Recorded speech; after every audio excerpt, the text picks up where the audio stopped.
Good evening.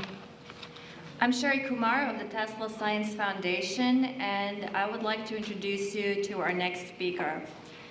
The ideas presented up to this point have open dialogue about energy and innovation.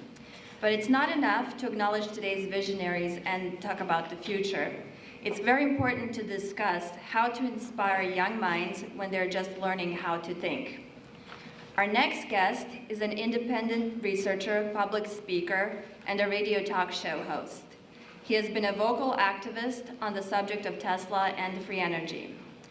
Today, to kick off our segment on education, he will talk about who was so influential to take Tesla out of schools. Ladies and gentlemen, please welcome the always outspoken Mark Passio.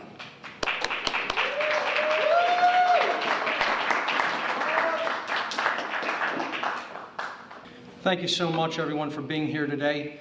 And I want to thank Nick Launchar and the Tesla Science Foundation for inviting me to speak here today. I'm going to get up here and say the things that no one else will say. So get ready. And you know what? When you say things like I'm about to say today, a lot of people tend to get a little bit upset because they may not be ready to hear the truths that I'm about to speak here today. Well, ask anybody who knows me and they'll tell you I'm going to say them anyway. So let's get started. My presentation is entitled Free Energy, From Suppression to Manifestation, ? You know, this technology has been suppressed for well over 100 years. Is it going to manifest? I don't know. That remains to be seen. That remains to be determined. My website is right here. Please do check it out. It's called whatonearthishappening.com. There's a tremendous body of knowledge available at that website. The greatest inventor, perhaps who ever lived. I think everyone in the room would agree with that statement. But some of the questions we don't usually get into is, how was it even possible at all for the name of the greatest inventor who ever lived to be historically marginalized? How was that even possible to do? Okay? Another question I'm going to attempt to answer is, who would have been so influential and powerful that they could have accomplished this? Okay? And then, of course, why was this done? I think we all have kind of a pretty good idea of this question. Why was it done? And then in the second half of the presentation, I'm going to talk about what is going to be required on the part of humanity. What are we going to need to change within ourselves, within our own psychological makeup, within our own spirituality, if we're ever going to realize the most visionary technologies which Tesla planned to implement? And again, some people may not like what they're about to hear. This slide that I'm going to build here may be the most important slide you will ever see in any presentation. I call it How Our Reality is Built. It's a truth discovery methodology. Down here, you have knowledge. This block represents available information, which constitutes potential knowledge that may be gathered, processed, understood, and then acted upon by individuals in our society. On top of that knowledge, or again, over here, you'll see I've put or lack thereof, okay, knowledge or ignorance, okay? You have an understanding of that information, again, or lack thereof. These are the decision-making processes that each one of us uses, and they are dependent upon the knowledge that we either have or do not have.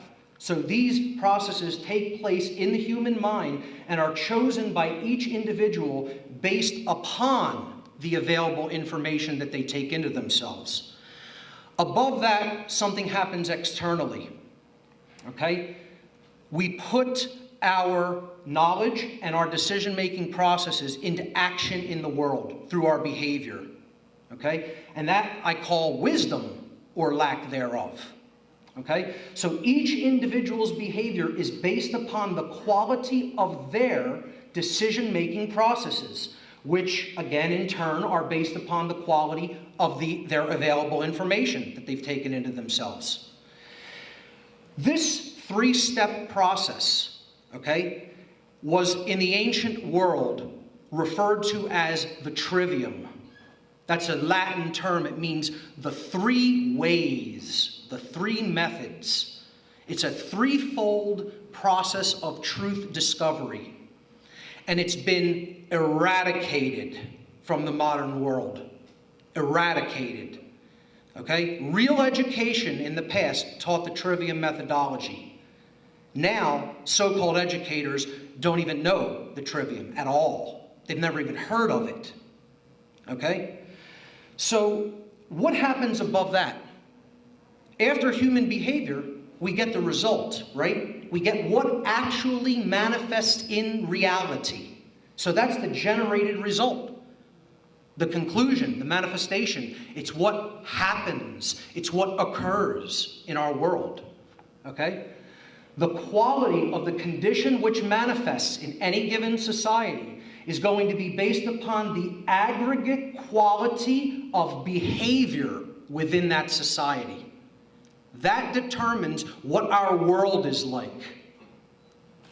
All right? Now, if you were of a mindset, just let's say, so to speak, to try to control that outcome, what level would you want to control things from?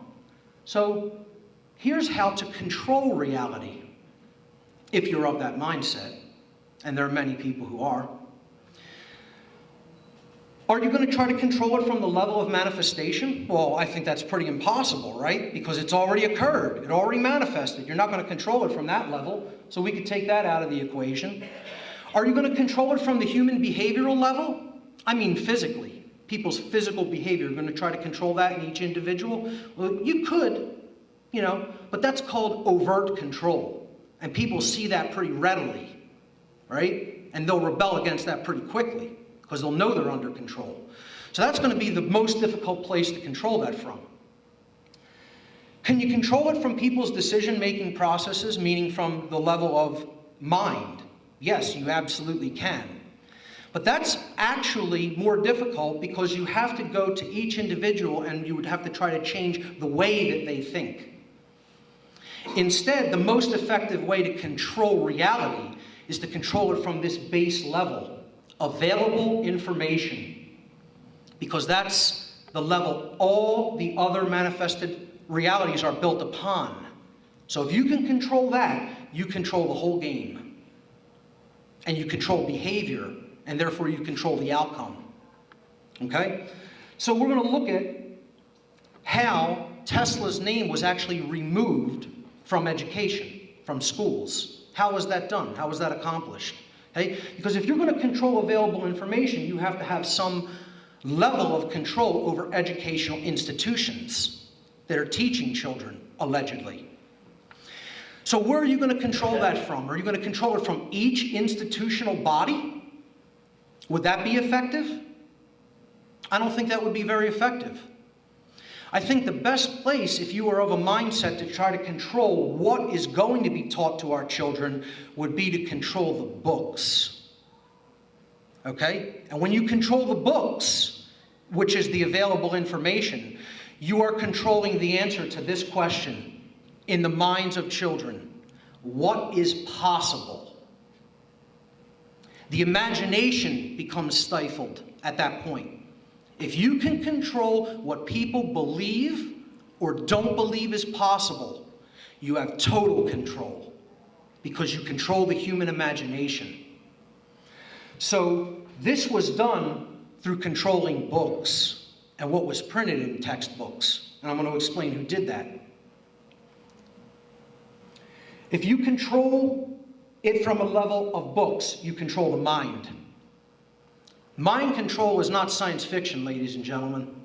It's based upon the control of available information, which then determines our decision-making processes, which then determines our behavior, which then determines our reality. So, what this starts to sound like in the minds of people who are listening to me is, you're talking about a conspiracy, right? This is a conspiracy theory. Well, it's a conspiracy, but it's no theory, okay? People have been mind controlled to not even understand the real meaning of the term, the word conspiracy. They don't even know what the word means or where it came from. Okay? The conspiracy comes from the Latin language. Con in Latin is a prefix that means with or together. Okay? And then the second part of the word, spiracy, comes from the Latin verb spiro spirare, which means to breathe or to respire. Okay? And of course, spirare is in turn derived from the Latin noun spiritus, meaning spirit. This is why when we're breathing, we're said to have spirit. We have life. We have spirit. When we stop breathing, we expire. The spirit leaves the body. Okay? So, with that definition in mind, a better understanding of the word conspiracy is simply this: those who come together to do something in like spirit. The word literally means of like spirit. Okay? Those who are of the same mindset and the same spirit, sharing the same goals. That's all it means. Okay? So, who were the conspirators? Who conspired to keep Tesla's name out of the available information that was taught to children in schools? Well, we know this gentleman. Most of us know this gentleman here, J.P. Morgan. We know his role, how he was connected with Tesla's life and work. So I'm not going to get into him that much today. I am going to talk about a couple of Tesla's other financiers who financed his projects, namely Nathan Rothschild and other members of the Rothschild banking dynasty, and John Jacob Astor, who was another one of Tesla's funders. Okay? And then I'm going to talk about John D. Rockefeller and his connection with these other gentlemen, and how he and the Rockefeller family and dynasty ultimately ended up controlling publishing houses. Okay, this is what we need to understand how Tesla's name was eradicated from human history, essentially. Not completely eradicated, but let's call it significantly marginalized. All right?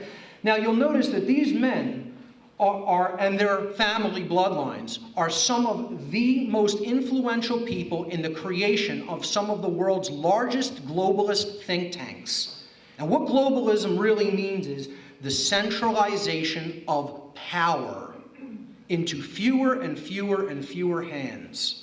All right? This is influenced by a lot of these think tanks that you see here. I'm going to specifically talk about one of them, namely the Federal Reserve System, which isn't necessarily a think tank, it's a financial institution, okay? Which the Rothschilds largely dominate and control. But again, these men here, Morgan, Astor, and Rockefeller, or what I would call, and many other researchers into this field of research would call, agents of the Rothschild dynasty. Okay, this entrenched and foreign banking dynasty that ultimately controls the central banks of the world, including the Federal Reserve System here in the United States. Okay? They're also, again, very influential people who paved the way for things like the United Nations, the Royal Institute for International Affairs, the Council on Foreign Relations, which is right here in New York City, the Trilateral Commission, and the Bilderberg Group.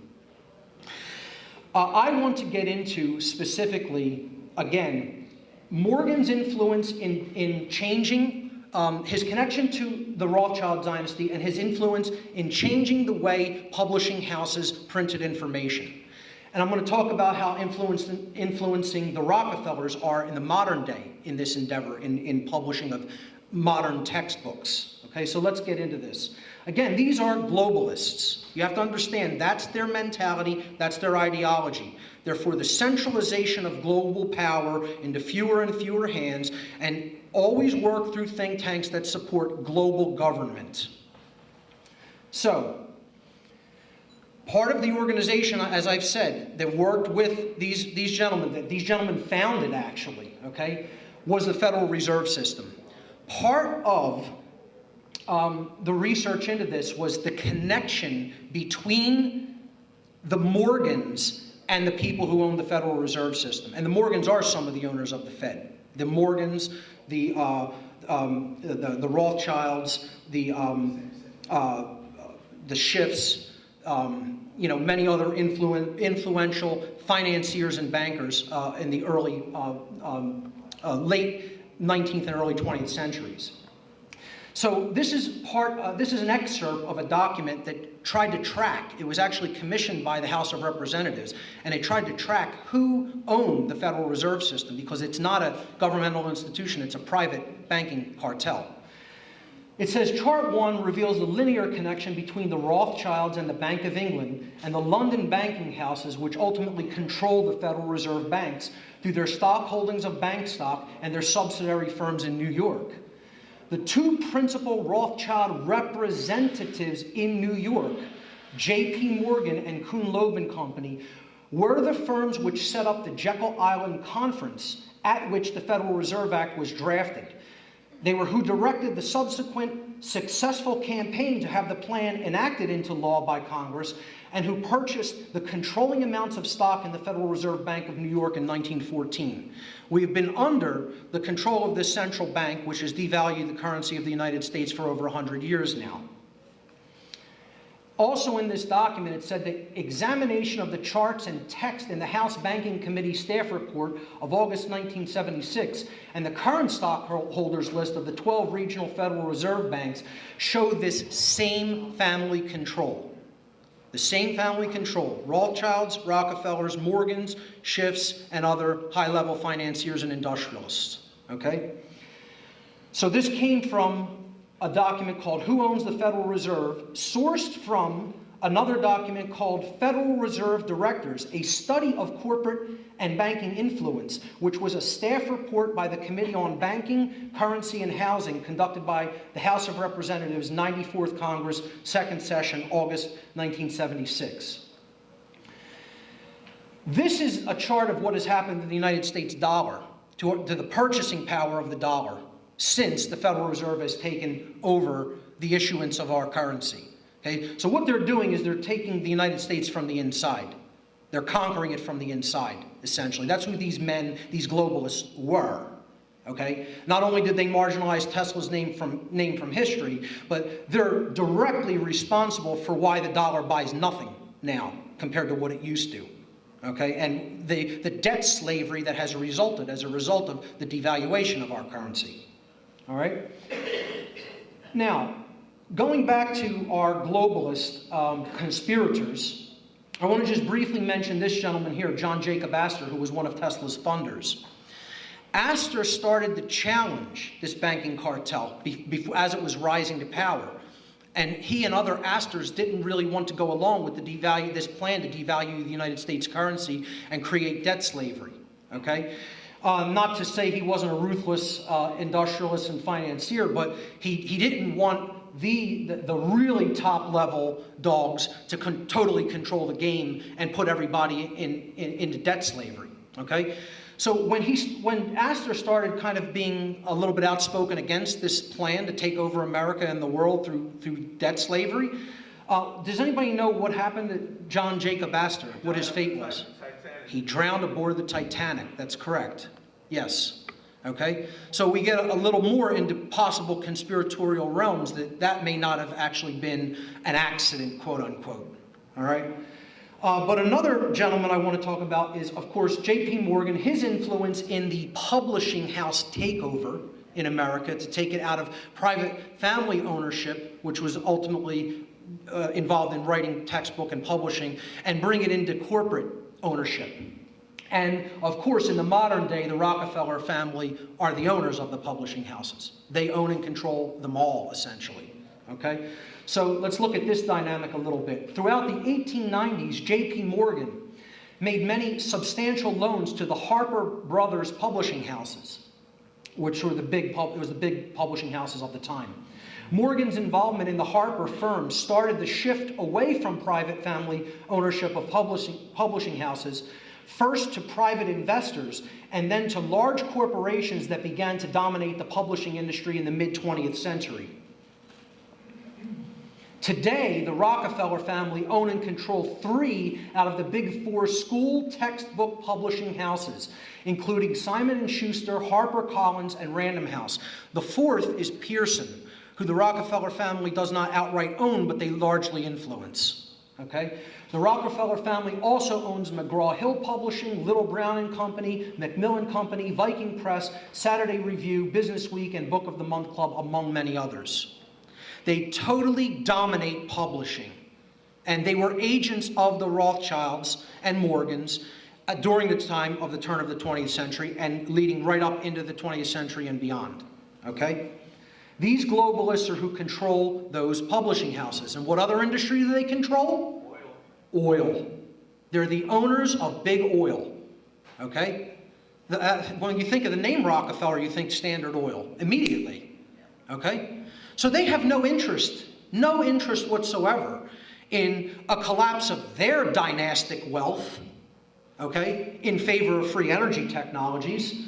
You know, when Tesla told people he was going to light up the entire world and give it free energy free of charge, that's the last thing that these globalists wanted, the absolute last thing they wanted. Okay? So they did everything in their power not only to stop the technology from being manifested, but to wipe Tesla's name out in any way they could. And it's ultimately to maintain control over this planet. Because they do have control over this planet. They're the people who control Earth. Why do they control Earth? Very simply, they control energy. Everyone needs energy to live. And if people remember nothing else that I say here today, or accept nothing else that I say here today, understand this. The control of energy is the control of human beings. It's the control of people. That's what people have to understand about all of this. We're not talking about just the control of a controlled energy paradigm. We're talking about the control of human beings and what they need to live and survive. Or in other words, slavery. Let's just stop euphemizing. There's too many people who euphemize things, and they don't want to call things what they really are. The control of energy is called slavery. Okay? Whether anybody accepts that or not, that's what it is. And we need to stop euphemizing and say things the way they really are, unapologetically.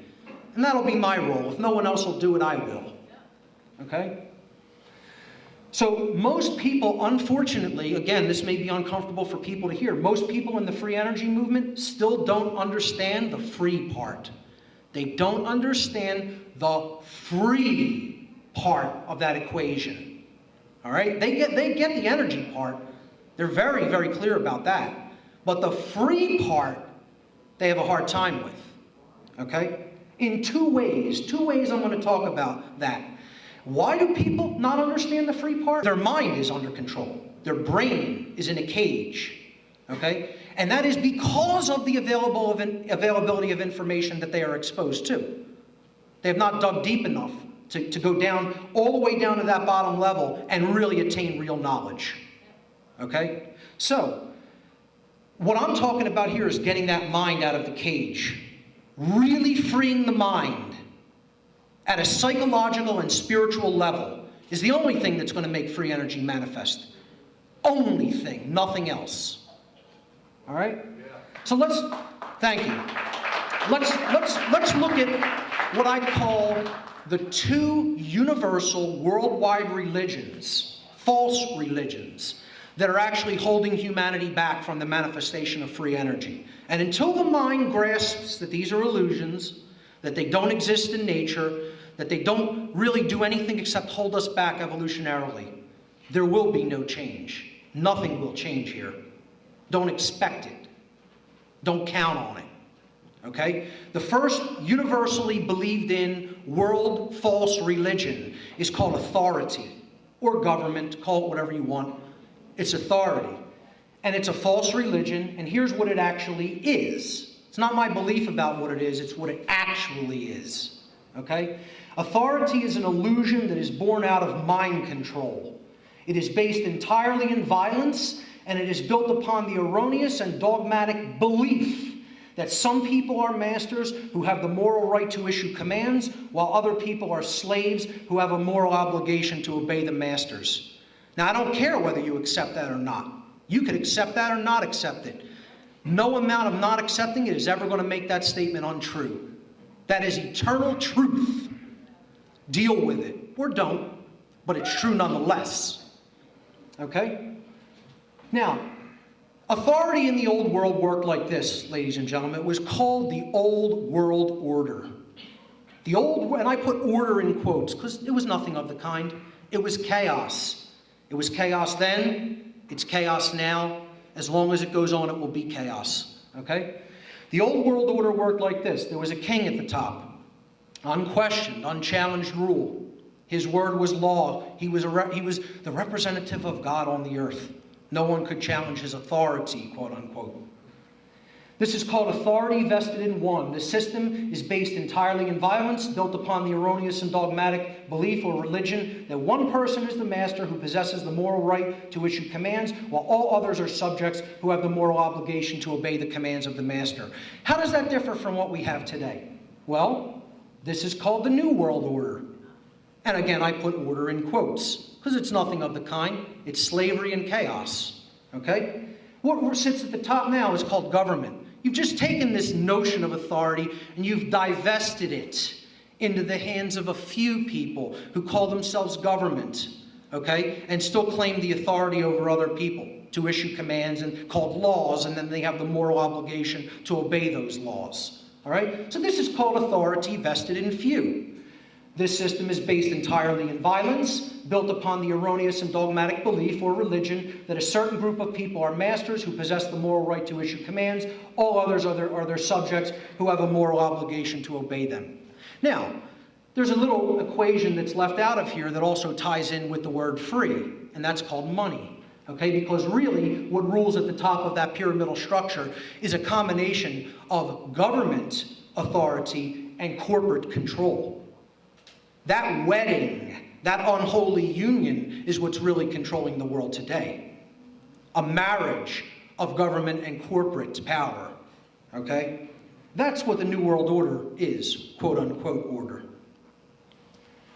Let's just look at how they compare. The Old World Order with the king at the top, that's called, if we're being honest with ourselves and we stop euphemizing, that's called slavery ruled by one. Okay? If we stop the euphemizing. All right? The New World Order, on the other hand, is slavery ruled by few. Okay? And determined and dictated by the God called money. If we're being honest with ourselves. Most people aren't. Most people lie to themselves every day from the minute they get up until the time that they fall asleep at night. But if we're being honest with ourselves, that's what that certainly is. That's what these two systems most certainly are. Okay? The other religion that humanity has to get past and stop believing in is this concept called money, which was given to us by our enslavers, by the way. Okay? It's a belief-based system of control built upon the fear of scarcity and purposefully designed to limit access to energy. You know, this whole mind-controlled notion that money is the medium of exchange, that it's somehow the store of value, this is nonsense. It's nonsense. It's not what money is. That's not what it ever has been. It's always been a limiter, a control factor. That's all it is. And if something's controlled, it's not free.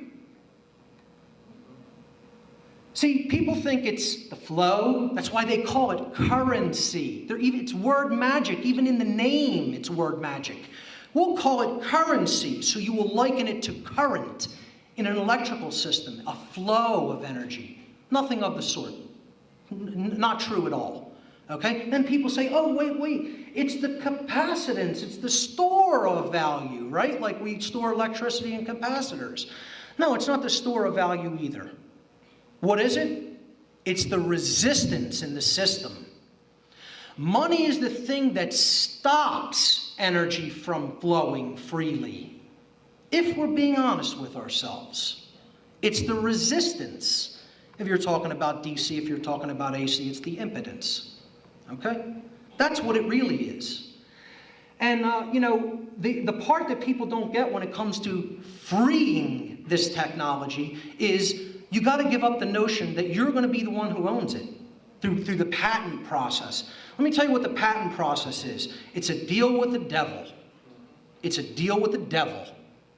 Because you're taking that technology right to the government, right to the people who ultimately want to squash it so that they can maintain their petrodollar that they want to keep us in debt slavery to for eternity. You know, because this whole idea of peak oil is also a myth. You know, and they know it. They know it. They'll keep this system running for tens of thousands of years if they can. All right? So the patent system is it's a cul-de-sac for control. That's all it is. It's getting them. How many free energy inventions do you think were killed by the patent system? 6,000. And probably more. That's probably the ones we know about, Russell. That's right. That's right. Okay? So before people get ahead of themselves and think we're going to bring all the Tesla technology to fruition, and guess what? I'm the number one advocate of that. I'm the number one proponent of that, an enthusiast of that. I think that the world needs that above many, many other things, okay? But if we think we're going to bring Tesla's visionary technology to fruition within a state of slavery, we're lying to ourselves. We're kidding ourselves, okay? We have to stop trying to put the cart before the horse, okay? You can't put the cart before the horse, okay? People think, what the free energy movement seems to think is that Tesla technology is the horse, and it's going to bring in freedom in the cart into our culture. Freedom's riding in that cart, and Tesla technology is that horse. It's going to pull it in, and we're going to magically be free once we develop that. Well, you know, I'm sorry to burst the bubble on that, ladies and gentlemen, but it's the other way around. It's exactly the other way around, okay? Tesla technology's in that cart, and the horse is true freedom, an understanding of what true freedom is. Living in harmony with natural law, the laws of morality, have to come first to usher in an era of true freedom, and then the Tesla technology will be pulled in. Not a moment until. There can be no free energy in an ongoing state of slavery. Slavery must be ended first before free energy can ever be manifested. Thank you. Now, what I'm really talking about here is a paradigm shift, okay? It's a paradigm shift in the mind, and the religions of money and authority have to be completely abandoned. They have to be completely abandoned before that new manifestation of free energy can occur, okay? Free energy can only manifest as a natural consequence of universal spiritual enlightenment. And that enlightenment, contrary to what many people will tell you, is, by definition, the abandonment of these false religions of authority and money. That's what enlightenment is, contrary to what the New Age movement will tell people that it is. That's what it really is, okay? And I think the key ultimately lies in the mind of each one of us, in getting out of illusory notions that we stubbornly cling on to because we believe these things are necessary. They're not necessary, they never have been necessary, they never will be necessary. These are the control system factors that ultimately hold us back from true evolutionary development, from true evolutionary progress as a species. And I think if Tesla were here today, he would tell us about the importance of freeing our minds. He would advocate that we really need to do one thing en masse as a species if we are ever going to see his most brilliant and visionary technologies implemented, and that is this: to end slavery.